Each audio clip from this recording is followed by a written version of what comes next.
Love it. Yeah, I want to just put I guess, a pin on something you talked about earlier. I think is important. One of my favorite business books that I read years ago was called The Alliance, and the idea is it's when somebody enters into our company, this is a two-way decision, and that we should have an open dialogue about our job is to prepare them for their next role, right? So they're signing up for a tour of duty, for lack of a better term.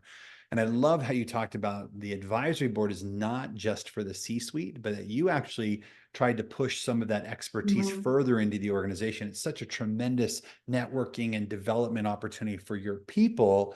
It's equally or more impactful than them working directly with you or your C-suite along the way. So I just wanted to, I guess, double click on that a little bit for the audience.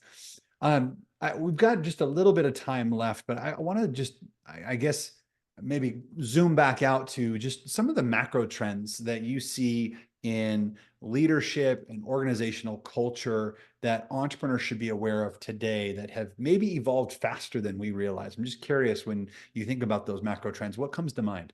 Oh, what a great question. So, what we didn't talk about was my other company, I5 Conscious Leadership. That's the letter I, the number five, consciousleadership.com. We have a whole curriculum around conscious leadership. And this is where leadership needs to be today.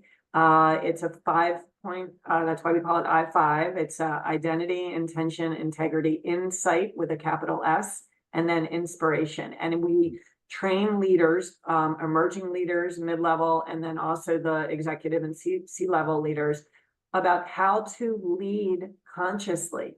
And we need that more than ever today, where there is a very, very deep awareness of how we are showing up for our people. Psychological safety is the single most important thing in corporate culture today. We have so much unrest all over the world. People are still grappling with the trauma from COVID, from the pandemic, and now on the heels, just so many things going on in the country that are volatile, right? Yeah. So leaders need to be acutely aware and dialed in to the emotional and psychological needs of their people, which is exactly why I stood up I5 Conscious Leadership. And now we're taking that curriculum to the government. We're in multiple agencies. We're taking it to commercial organizations.